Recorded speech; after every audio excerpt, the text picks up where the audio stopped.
Prêmio da Libertadores passa a valer mais do que da Champions League. Landim atualiza a situação de terreno. Gabigol tem o seu julgamento adiado. Para vencer na altitude, Flamengo vai usar fórmula caseira. Que história é essa, PQD? Vem comigo que no caminho eu explico. Saudação rubro-negra para a maior e melhor torcida do mundo, a torcida do Mengão. Vem chegando nessa manhã de terça-feira, recheado de informações. Mas antes de mais nada, meus queridos, minhas queridas, começaram a assistir? Já deixa o like, não é inscrito? Se inscreva.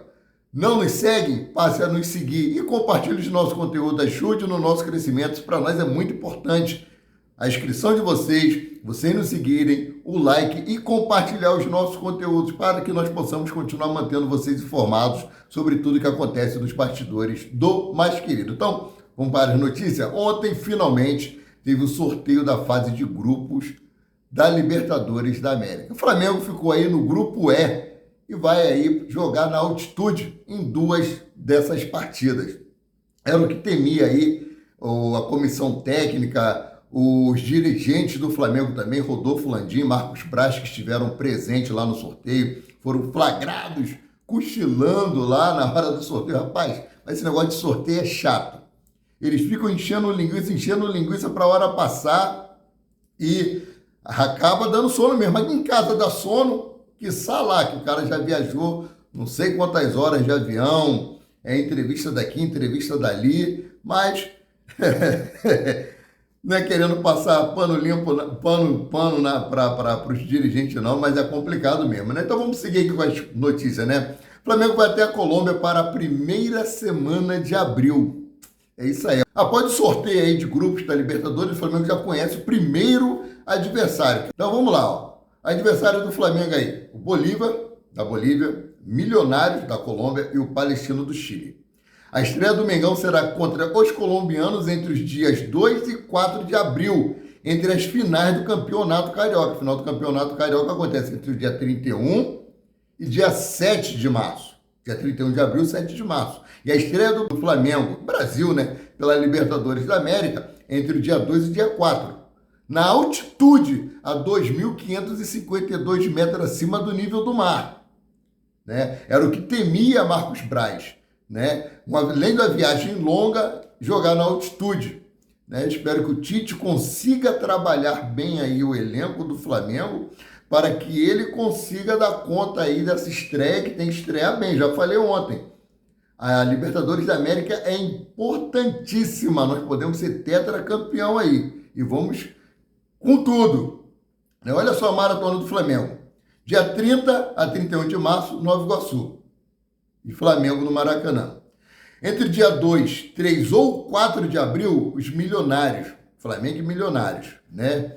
Aí no dia 6 ou 7 de abril, Flamengo e Nova Iguaçu. Final do Campeonato Carioca, né? A estreia do Flamengo. O primeiro jogo do Flamengo na Libertadores acontece na cidade de Bogotá, no estádio El Capim. Outro fator preocupante para o rubro-negro é a distância para o Rio de Janeiro. Afinal, a cidade colombiana está a 7.735 metros de distância da cidade maravilhosa, a nossa querida Rio de Janeiro. Ou seja, o Flamengo viverá uma verdadeira maratona entre as partidas decisivas do Campeonato Carioca. Antes mesmo do sorteio acontecer, o vice-presidente de futebol do Flamengo, Marcos Braz, temia, né, que o problema pudesse ocorrer em meio aos duelos contra o Nova Iguaçu. Abre aspas para o que disse Rodolfo Landim. A gente fica preocupado com a logística. Jogar na altitude. Jogar 6, 7 horas do Rio de Janeiro. A nossa estreia será no meio da decisão do estadual. Torcida para pegar um time mais fraco. Isso é do jogo. A gente não quer, no meio das finais do Campeonato Carioca, ter que estrear nas montanhas. Fecha aspas, disse Marcos Braz aí, antes do sorteio. Já estava aí já prevendo, né, o que ia acontecer. Aí, ó, os Milionários não será a única altitude no caminho do Flamengo. Afinal, o rubro-negro também encara o Bolívar da Bolívia, em La Paz, a 3.600 metros acima do nível do mar. Já o adversário é o mais próximo, é o Palestino do Chile. O mais querido aí vai buscar o tetracampeonato aí da competição. O time aí mais fácil, entre aspas, do Flamengo jogar é o Palestino, que não é na altitude. A estratégia do Flamengo, ou de todos os times, né, brasileiros que jogam a Libertadores da América, é o seguinte: quando for jogar na altitude, tentar jogar pelo empate, né? E aqui no Rio de Janeiro, aqui no Brasil, jogar pela vitória. Mas da mesma maneira pensam os times que jogam na altitude, né? Como o próprio Bolívar. Ele pensa lá em ganhar e chegar aqui no Brasil empatar. Então o Flamengo tem que tentar o empate lá, né? Possível uma vitória, se possível uma vitória, e chegar aqui no Brasil, não pensar em deixar o time empatar, que o time adversário vai vir para isso aqui no Rio de Janeiro. Vai vir jogar pelo empate. Então, assim, o Flamengo tem que garantir uma boa pontuação para que lá na frente ele possa decidir os seus jogos em casa, né? O time, o primeiro colocado aí de cada grupo tem essa vantagem de, nas próximas fases, jogar em casa. Vamos torcer para que o Flamengo consiga obter bons resultados, né? Então vamos lá. Fantasma da altitude. O Flamengo volta a enfrentar o fantasma da altitude na Libertadores. Desde 2019 não acontecia de ir a Bolívia. Adversário da vez será o Bolívar, que atua no estádio Hernández Siles, em La Paz, a 3.600 metros de altitude. Vou trazer para vocês o histórico do Flamengo jogando na altitude. Aqui, ó. 7 jogos, 2 vitórias, 2 empates e 3 derrotas. Fez 7 gols e tomou 9 gols. Então o Flamengo não tem um bom retrospecto na altitude, né? Então de 7 jogos foram 3 derrotas e 2 empates e 2 vitórias, né? Não, mas 2 vitórias para 3 derrotas, cara, são 3 pontos importantíssimos que podem vir fazer a diferença. Pode vir fazer a diferença. Então, seguindo aqui, título da Libertadores passa a valer mais do que o da Champions League. É isso aí. O presidente da Conmebol, Alejandro Domingues, anunciou um aumento no prêmio para a competição da Libertadores, que, segundo ele, faz a final do torneio sul-americano passar a ser o jogo mais valioso do mundo, superando a Champions League. O campeão vai receber aí um prêmio de 23 milhões de dólares pelo título, sem contar com a premiação por fases anteriores. O prêmio aumentou aí de 5 milhões em relação ao da última Libertadores em reais. Isso significa que a premiação superou a marca de 100 milhões de reais, saindo da casa aí de 90 milhões para cerca de 115 milhões na cotação desta segunda-feira, que foi. Isso aí foi feito pela cotação do dólar ontem. Com isso, passou a valer mais que o prêmio do campeão da Champions League, que receberá 20 milhões de euros, cerca de 21 milhões de dólares, pelo título de 2024. Uma premiação para time nenhum querer perder. Isso aí é a premiação para o campeão. Ainda tem a premiação por vitória, tem a premiação por passar de fase. Olha só, Alejandro Domingues também aumentou o prêmio por vitória na fase de grupos, que saiu aí de 300 mil dólares para 330 mil dólares, ou seja, 1,66 milhões na cotação atual. É dinheiro pra cacete. Então vamos sair aqui um pouquinho da Libertadores da América e vamos entrar no assunto que todo mundo estava vindo me perguntar ontem, né, sobre Gabigol. Gabigol teve seu julgamento ontem, o julgamento foi remoto, né, e durou 5 horas. Gabriel Barbosa, ou Gabigol, aí ficou durante 5 horas ali sendo interrogado. Segundo os canais Paparazzo Rubro-Negro, ele se saiu muito bem no julgamento, só que a hora avançou e não teve como dar continuidade a esse julgamento. Então foi adiado dia 25 agora de março. Gabigol volta para uma nova audiência, tá? Gabigol participou dessa audiência juntamente com seu advogado, Rodrigo Duns, vice-presidente interino. O Fulaninho foi acompanhar o sorteio da Libertadores da América e o vice-presidente jurídico, Rodrigo Duns, ficou barrado. Ele não pôde participar aí do julgamento, né? Seguindo aqui com as notícias, então dia 25 de março, novo julgamento de Gabigol. Saindo mais uma vez aqui da Libertadores da América, Rodolfo Landim atualizou o status aí sobre negociações pelo terreno do estádio. Falando aí a ESPN, após o sorteio de grupo da Libertadores, o presidente do Flamengo, Rodolfo Landim, atualizou o status das negociações com a Caixa Econômica Federal pelo terreno onde o Flamengo pretende construir o seu estádio próprio. Abre aspas aqui. É público que o Flamengo vem fazendo análise para comprar aquele terreno. Já tivemos reuniões com a Caixa Econômica Federal, que é gestora do fundo que é dona do terreno. Já demonstramos o nosso interesse. Existem trabalhos adicionais que ficaram de ser feitos ao longo dos próximos dias em reuniões para demonstrar alguns dos pontos que nós defendemos juntos à Caixa nessas primeiras reuniões. Fecha aspas, afirmou Rodolfo Landim.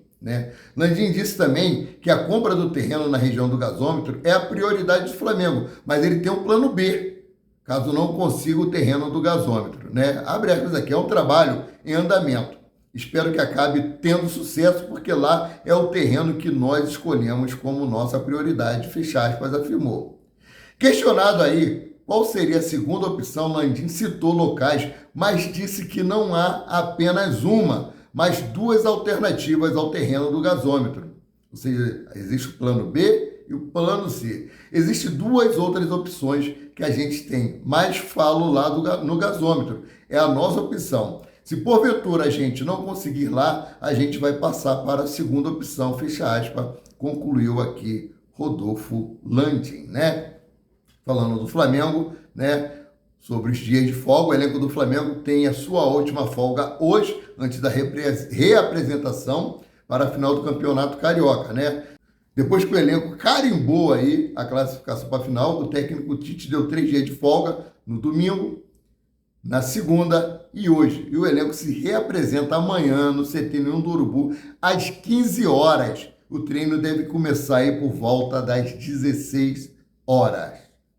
Agora, voltando a falar sobre Libertadores da América, o Flamengo usará a estratégia caseira para os jogos na altitude da Libertadores da América. Rapaz, espero que dê certo. E eu vou trazer para vocês qual é essa solução. Fábio Marachedian é especialista em situações como essa. De acordo aí com informações de Eric Faria, Fábio Marachedian, preparador físico do Flamengo, é um especialista em jogos na altitude. O profissional tem conhecimento na preparação dos atletas para partidas desse tipo, acima do nível do mar. Preparador da equipe técnica de Tite, Fábio Marachedian fez parte da preparação da seleção brasileira nas partidas eliminatórias para a Copa do Mundo de 2018 a 2022. Assim, o Brasil teve rendimento acima do esperado nos jogos em Quito, La Paz, cidade onde o Flamengo jogará na primeira fase da Copa Libertadores da América. Tiveram bons resultados. Espero que isso aí venha a se repetir no Flamengo. Fábio Marachedian é expert nessa situação de jogos na altitude e vai preparar aí o elenco do Flamengo de uma maneira que possa render bem lá na altitude, principalmente naqueles 3.600 metros acima do nível do mar. Rapaz, o ar rarefeito deixa a bola mais rápida, os jogadores ficam mais lentos, é complicadíssimo, E falando nesses jogos fora aí, o Flamengo vai viajar cerca de 14.000 quilômetros para enfrentar os adversários na fase de grupo da Copa Libertadores da América. É uma verdadeira odisseia. A Volta ao Mundo em 80 dias. Não sei se alguém aí já leu esse livro de Júlio Verne. Muito bom, recomendo. Volta ao Mundo em 80 dias e também aí 20.000 léguas submarino e Viagem ao Centro da Terra. São maravilhosos esse... E eu acho que tem um outro livro muito bom dele aí, que agora no momento me fugiu da memória, O time rubro-negro vai percorrer aí aproximadamente 14.000 quilômetros para enfrentar os adversários, sendo o brasileiro com a maior distância a percorrer nessa primeira fase da Libertadores da América. O Flamengo começa sua caminhada na Copa Libertadores da América 2024 diante dos Milionários em Bogotá, na Colômbia. Desse modo, será mais de 7.000 quilômetros até a cidade da estreia no torneio continental. Além disso, saindo do Rio de Janeiro, são aproximadamente 6 horas de viagem. É muito tempo. Ainda bem que o Flamengo vai em voo fretado, E se fosse no voo comercial, estava lascado.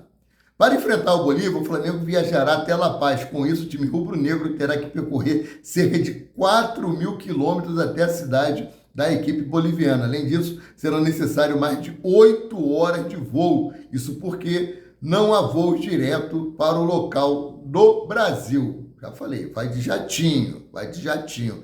É tranquilo, mas é cansativo do mesmo jeito. Isso aqui, ó, 8 horas para ir, 8 horas para voltar, meu amigo. É isso aí, é isso aí. Então, essas viagens aqui é ida e volta. Por fim, o Flamengo enfrenta o Palestino do Chile até o estádio municipal de La Cisterna. O time carioca vai precisar voar em cerca de 3.000 quilômetros, sendo a menor distância a percorrer no grupo. Para o embate, a delegação do Flamengo precisará de 4 horas até a chegada ao local. 4 horas para lá, 4 horas para cá, 8 horas de deslocamento até o hotel, do deslocamento do hotel até o aeroporto. Meu irmão, bota mais de 8 horas aí, né? Desse modo, com 14.000 quilômetros a percorrer para visitar os adversários na competição, contando aí com o retorno, o Flamengo tem o calendário mais distante entre os times brasileiros na fase de grupo aí da Copa Libertadores da América. Bom, torcer mais uma vez para que Fábio Marachegian faça um bom e excelente trabalho. Responda aí, vocês que nos assistem, o que vocês acharam desse grupo do Flamengo? Tirando a altitude. É um grupo fácil, um grupo médio, um grupo forte, é o grupo da morte, ou tem grupos aí que estão piores do que o Flamengo, estou falando tirando a altitude, estou falando com relação a adversários. E colocando aí também com a altitude, vamos fazer essa enquete, com a altitude, o que vocês acham desses jogos do Flamengo aí? Principalmente esses 2 jogos que o Flamengo vai ter aí contra o Milionários e contra o Bolívar. Deixa a opinião de vocês é muito importante, né? Landim aí lamenta Flamengo na altitude. Ele disse o seguinte, já é a opinião dele, existem grupos em que a gente preferia estar.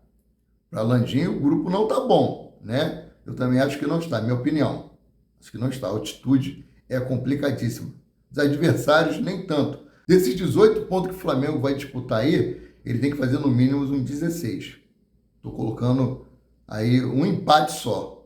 Um empate que é em 3.600 metros de altura acima do nível do mar. É a minha opinião, pode gravar aí. Estou contando, o Flamengo vai fazer 16 pontos. Apenas um empate e o restante vão ser vitórias, né? Vamos lá, abre aspas para o que disse Landim. Como é equilibrado, é difícil a gente falar. Mas assim, existem grupos ali em que a gente prefere estar. Fecha aspas, afirmou Rodolfo Landim aí em entrevista à ESPN. Ele foi questionado aí sobre qual grupo seria melhor e Landim despistou. Ele não quis responder diretamente. Ele disse o seguinte, deixa pra lá. Eu já comentei, jogar na altitude é um problema para todos os clubes brasileiros. Historicamente, é um problema. A logística é muito complicada também, é um problema, né? Perguntou. Então, basta ver ali quem acabou pegando altitudes mais baixas ou no nível do mar. Seria melhor, mas não dá para escolher. Vamos jogar onde a gente tiver que jogar. Temos que jogar bem e pronto. Cara, agora eu vou dar minha opinião para quem jogou peladeiro. Fui peladeiro. Joguei na Liga de Belfort Roxo lá. Era ruim de bola, mas fazia meus golzinhos. Quem quer ser campeão não escolhe adversário, não escolhe campo, não escolhe nada. Tem que se preparar bem, física, psicologicamente e tecnicamente. Tecnicamente. E pronto. E partir para o combate, meu irmão. Não tem outra, né? Então vamos lá. Braz, que acompanhou o sorteio ao lado de Landim, apontou o jogo contra os Milionários nos 2.640 mil metros de altura, né? De Bogotá, entre as 2 partidas da final do Campeonato Carioca, diante do Nova Iguaçu, como uma dor de cabeça, né? Abre aspas para o que disse Marcos Braz aqui. Tem um jogo com os Milionários na Colômbia, que é no meio das finais do campeonato estadual. Era exatamente essa a nossa preocupação, de você ter um voo longo, que é o caso. E no caso do Milionário, a gente tem um voo longo e ainda tem a situação da altitude. Mas agora não tem mais o que torcer. Torcer era o que a gente já fazia e estava fazendo antes. Agora é trabalhar em cima das melhores decisões possíveis para que a gente possa ter um campeonato bom. É isso aí. Concordo em número número, gênero e grau com Marcos Braz agora. É treinar, escolher a melhor estratégia e fazer um bom campeonato. É um torneio difícil, Libertadores da América, é um torneio que vai dar um bom prêmio, é um torneio que o Flamengo ganhou em 2019, ganhou em 2022, né? Ganhou em 1981 e pode aí se sagrar campeão novamente em 2024. É não olhar para as dificuldades, trabalhar sério, trabalhar focado, trabalhar centrado e fazer o melhor dentro de campo. Vamos torcer aí para que o Flamengo consiga fazer um bom torneio, consiga aí nos dar essa alegria, consiga tentar fazer aí com que amenize a nossa dor de 2023. O Flamengo foi eliminado pelo Olímpia, né? Que o Fluminense ganhou aqui no Maracanã e ganhou lá também. Então, assim, foi uma eliminação vexatória. Espero que o Flamengo não venha repetir isso agora em 2024. O time está bem melhor, está mais centrado, está mais unido, está mais focado. Fico por aqui, voltando a qualquer momento com mais notícias sobre o rubro-negro mais querido e mais amado do Brasil e do mundo, o Clube de Regatas do Flamengo. Saudações.